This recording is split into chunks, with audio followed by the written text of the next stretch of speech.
Dari Muara Bungo, disiarkan ke seluruh penjuru Nusantara.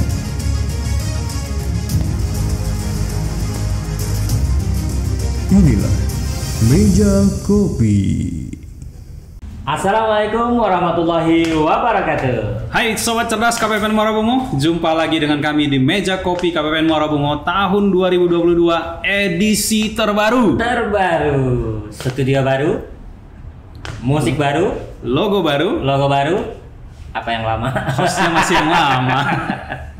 Oke baik, hostnya masih tetap yang lama. Demi terus menjaga semangat perbaikan, selama ini Meja Kopi edisi live ya. Di tahun 2022 ini ada yang baru, yaitu Meja Kopi edisi podcast. Oke, berarti ini adalah edisi perdana podcast. Ya, yang perdana ini tayang. Terus kita mau bahas apa? Nah, karena ini perdana, kita akan berbicara tentang suatu hal yang dasar. Oke, apa basic sekali.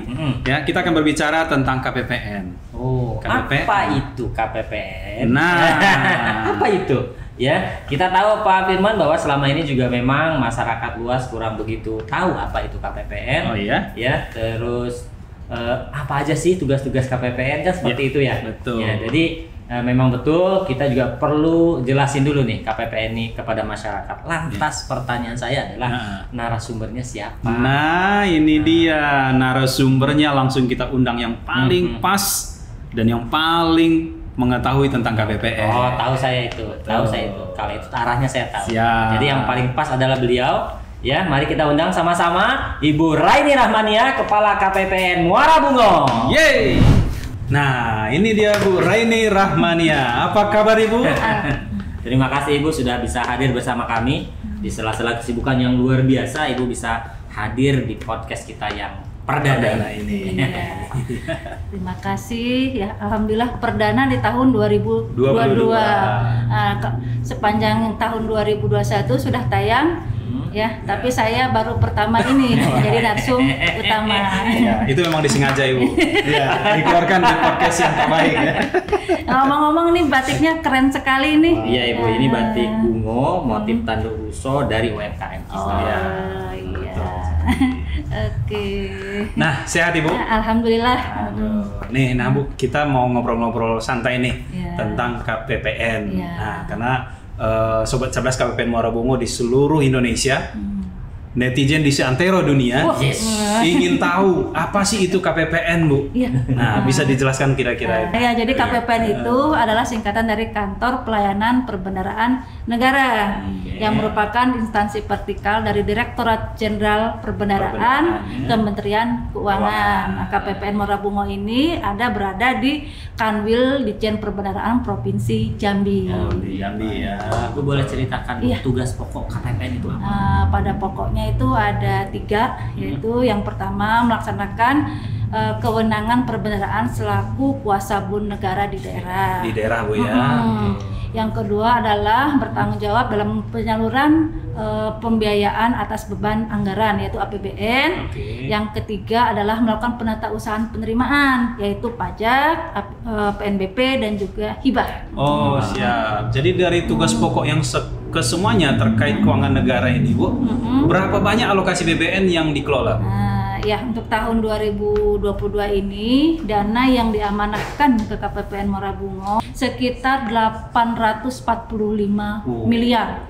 Terdiri dari untuk belanja pemerintah pusat sebesar 337 miliar dan alokasi ke daerah ya transfer TKDD itu sebesar 507 miliar. Nah, jadi kalau kita lihat di sini porsi untuk pemerintah daerah sekitar 60%-nya. Besar juga ya untuk ke daerah ya yang disalurkan oleh KPPN. Dengan nominal yang nyaris 1M ini Bu. 1M, 1T. 1 triliun ini Bu. Ya. Itu satkernya yang dilayani ada berapa? Satkernya yang jelas berarti 2 pemerintah daerah, Pemda Bungo dan Pemda Tebo, dan 53 instansi vertikal. Nah, jadi dengan semua tanggung jawab yang ada, personil KPPN Muara Bungo untuk menjalankan yang Ibu sampaikan tadi itu berapa? Cukup minimalis. Minimalis ya? Cuma 16 pegawai termasuk sedikit saya. sekali Bu ya? 16 beserta pejabat. Iya. Itu bagaimana uraiannya Bu? Jadi ada terdiri dari 3 seksi dan 1 kasubag. 2 pejabat fungsional yaitu PTPN dan dibantu 9 pelaksana dan dibantu oleh 6 PNPN. Oh gitu. Baik. Terkait dengan seksi nih, seksi dan subag apa aja sih Bu? Yaitu pertama subag umum ya, Kasubag umum itu jelas adalah sebagai supporting system, supporting unitnya yang bertugas dalam pelayanan internal. Ya, pelayanan internal ya KPPN. Kemudian seksi pencairan dana dan manajemen satker yang disingkat PDMS.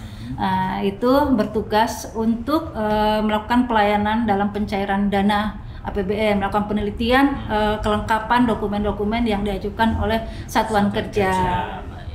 Kemudian dan juga melakukan pembinaan kepada satuan kerja instansi vertikal.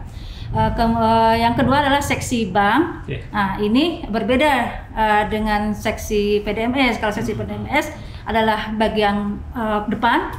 Nah, kalau seksi bank adalah di bagian belakang. Jadi kalau seksi bank tidak menyetujui, otomatis tidak akan terbayar, tidak tersalurkan, berarti tidak sampai. Kedua seksi ini dalam satu rangkaian penyaluran anggaran. Penyaluran anggaran, ya.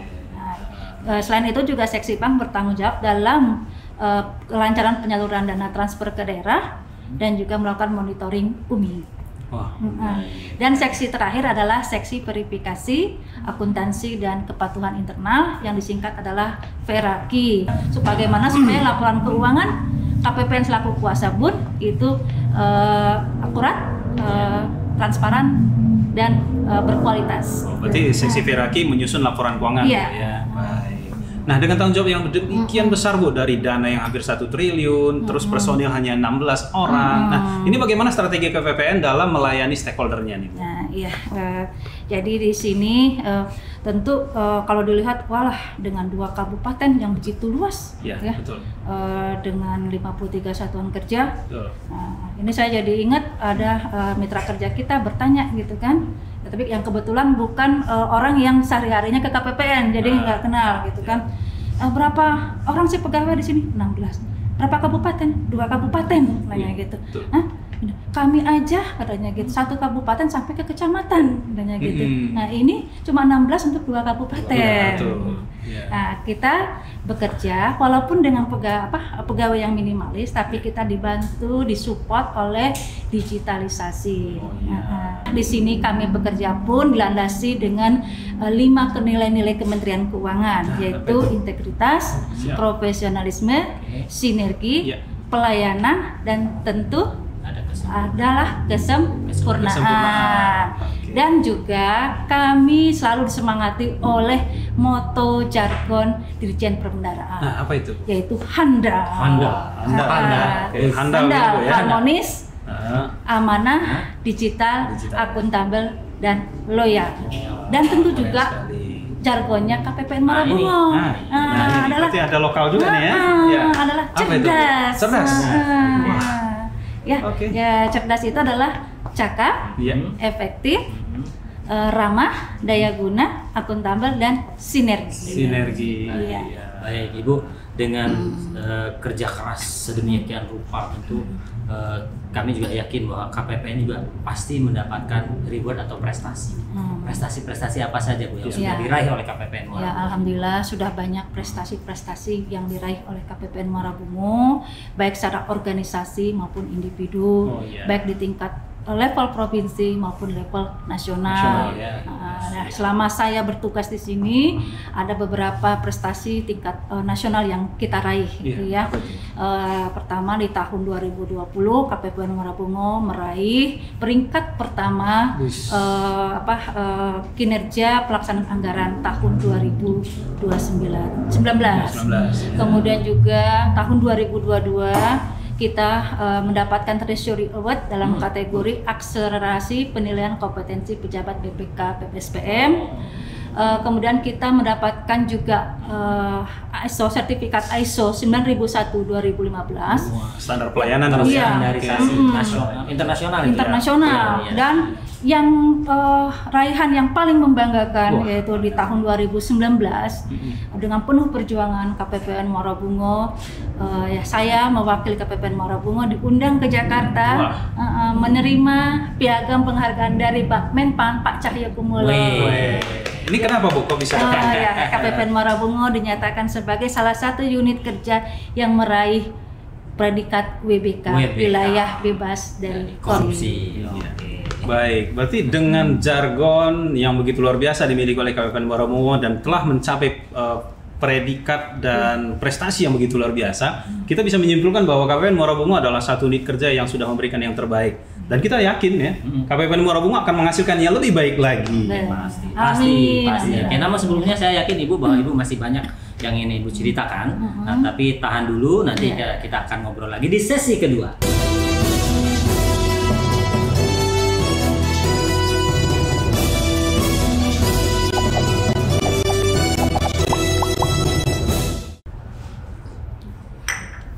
Kembali di Meja Kopi edisi podcast. Sobat Cerdas KPPN, saat ini sedang hangat-hangatnya Indonesia menjadi presidensi G20, di mana Kementerian Keuangan bersama dengan BI memimpin agenda jalur keuangan. Nah, presidensi G20 adalah posisi di mana sebuah negara menjadi tuan rumah penyelenggaraan pertemuan G20. Baik, dan spesialnya lagi, ini pertama kalinya Indonesia memegang presidensi G20 ini, yang merupakan satu-satunya wakil dari ASEAN.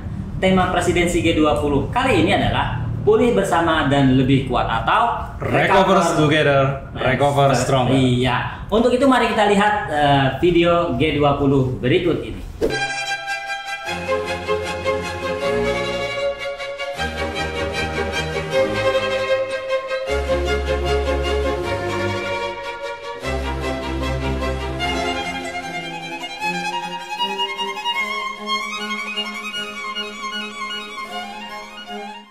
Nah, kembali lagi ke diskusi kita nih, Bu. Jadi, kaitannya dengan agenda jalur keuangan terkait presidensi G20, KPPN sebagai instansi vertikal Kementerian Keuangan, kira-kira keterkaitannya dalam hal ini apa saja, Bu? Nah, ya.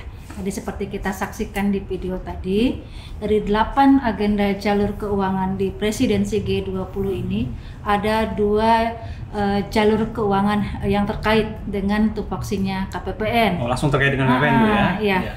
Yang pertama adalah mengatasi scaring efek, yaitu luka ekonomi akibat pandemi. Nah, di sini KPPN berperan dalam penanganan pandemi COVID-19, di mana ada alokasi anggaran yang disalurkan baik dalam belanja pemerintah pusat maupun dalam TKDD. Oh, berarti melalui KPPN ada penyaluran dana terkait hal tersebut. Nah, salah satu contohnya adalah tentu kita penanganan pandemi COVID ini, misalnya contoh vaksinasi. Yang kemudian juga pembelian peralatan sarana dan prasarana kayak masker dan lain sebagainya. Dan juga yang pernah heboh itu adalah tunjangan insentif untuk para nakes. Oh, tenaga kesehatan ya, betul. Itu yang pertama, Bu ya. Nah, yang kedua adalah terkait inklusi keuangan, yang terkait adalah khususnya di bagian digitalisasi dan UMKM. Di mana usaha, Bu ya. Iya. Di mana KPPN di sini berperan dalam melakukan monitoring dan evaluasi terhadap penyaluran UMI. Nah, terkait TKDD, Bu, bisa dijelaskan TKDD itu apa sih dan bagaimana? TKDD singkat adalah transfer ke daerah dan dana desa. Nah, di sini adalah bagian dari belanja negara yang dialokasikan dalam anggaran pendapatan dan belanja negara kepada daerah dan desa dalam rangka mendanai pelaksanaan urusan yang telah diserahkan kepada daerah dan desa. Jadi TKDD ini ada yang ke daerah dan ke desa ya? Iya, betul. Nah, ya kalau untuk daerah yaitu berbentuk dak fisik dan fisik, yaitu salurkan melalui para OPD, organisasi perangkat daerah, Bu ya. Sedangkan kalau ke desa itu dalam bentuk dana desa dan BLT desa. Nah, ini untuk 2 kabupaten ini, Bungo dan Tebo ya. Ya, Bungo dan Tebo itu ada sekitar 248 desa. Yang mendapatkan dana desa. Itu termasuk adalah BLT desanya, dana desa non BLT, dan termasuk juga NMAK sebesar 8% untuk penanganan pandemi COVID-19. Dan juga di tahun 2022 ini KPPN Muarabungu juga mendapatkan amanah untuk menyalurkan dana BOS kepada 622 sekolah. Dana BOS ya, bantuan operasional sekolah di Kabupaten Bungo dan Tebo. Dan sampai Februari ini sudah tersalurkan sekitar 28 miliar. Februari saja 28 miliar. Oke, wah banyak sekali ya pihak-pihak yang terkait di sini, Bu ya. Nah, total dana yang disalurkan berapa ya, Bu, untuk penyaluran TKDD ini? Ya, penyalurannya dari alokasi APBN itu untuk TKDD ini sekitar 507 miliar, terbagi dua, yaitu untuk dak fisiknya sebesar 294 miliar ya, dak fisik dan non fisik ya. Dan untuk dana desanya sekitar 212 miliar. 212 miliar ya. Itu termasuk BLT, non BLT dan penanganan COVID-19 ya. 8% ya. Terkait dana desa itu apa saja sih tanggung jawab KPPN? Jadi KPPN di sini bertanggung jawab untuk menyalurkan ya, menyampaikan dana desa itu langsung ya melalui sistem SPAN ya. Setelah memenuhi persyaratannya yang diajukan oleh Pemda, kemudian dilakukan penelitian oleh KPPN lengkap, kemudian benar ya. Baru dilakukan penyaluran itu langsung dari rekening kas umum negara ke rekening kas desa. Jadi desa. Tidak ada mampir-mampir dulu. Jadi langsung ke desa, Bu, ya? Langsung ke desanya. Supaya bisa langsung dirasakan manfaatnya oleh masyarakat desa. Iya.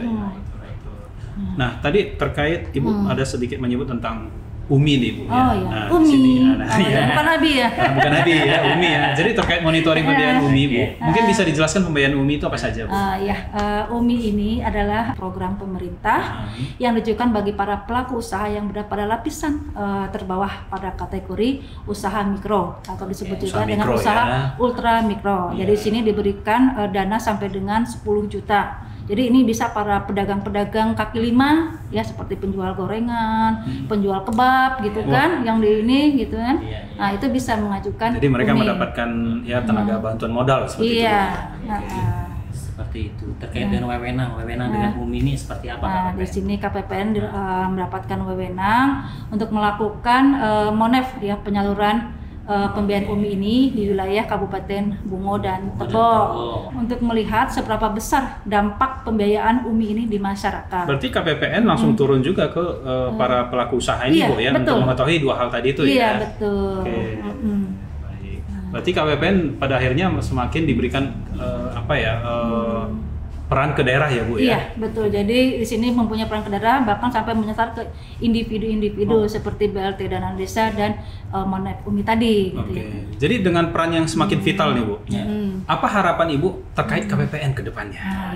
Tentunya ya harapan saya selain juga kita tetap sehat ya dalam masalah pandemi ini, juga kita mampu untuk mengemban amanah dengan baik, ya tentu saja adalah peran KPPN semakin dikenal ya dan diketahui oleh masyarakat, dikenal kinerjanya dan dukungannya dalam keberhasilan pembangunan ekonomi daerah ya. Seiring sejalan juga peran KPPN selaku pengelola APBN yang mungkin sudah lebih dahulu diketahui oleh masyarakat. Baik. Oke, baik, ini sudah panjang lebar ya tadi terkait dengan pembahasan KPPN ya, Pak. Iya nih, Wak. Jadi tidak salah nih ya, Ibu Raini Rahmania selaku Kepala KPPN Muara Bungo sebagai narasumber kita ya. Pada edisi perdana ini. Betul. Podcast perdana ya. Betul. Jadi penjelasan beliau memang tentang KPPN jelas dan gamblang ini. Jadi semoga saja sobat cerdas KPPN di seluruh Indonesia, netizen di seantero dunia gitu ya, itu tercerahkan dengan diskusi kita hari ini gitu ya. Oke, baik Ibu, terima kasih atas kehadirannya pada podcast perdana kita pada kesempatan kali ini. Ya, diskusi yang menarik ya untuk mengawali rangkaian sesi Meja Kopi selanjutnya, Bu ya. Oke, terus sekali lagi terima kasih Bu buat kehadirannya. Sama-sama juga, saya mengucapkan terima kasih sudah diundang pertama kali sebagai narasumber utama di Meja Kopi edisi podcast ini. Belum pernah ya Bu. Nah, semoga Meja Kopi sebagai inovasi andalan KPPN Muara Bungo semakin sukses dalam memberikan layanan konsultasi bagi seluruh stakeholder kita. Tentunya dengan diskusi yang santun dan berisi. Amin. Ini sesuai tagline kita di Meja Kopi, Bu. Mari ngopi, mari diskusi. Jadi akhirnya kita sampai di penghujung acara. Gimana, Wak? Siap. Edisi pertama ini bagaimana banyak yang sudah kita bahas? Oh iya, saya ada pantun. Nice. Sebelum kita tutup, saya ada pantun. Baik. Si Asi membawa Mat pergi ke dokter gigi. Cakep. Terima kasih, mohon maaf dan sampai jumpa lagi. Wassalamualaikum warahmatullahi wabarakatuh. Sampai jumpa di Meja Kopi berikutnya. Meja Kopi, mari ngopi, mari diskusi.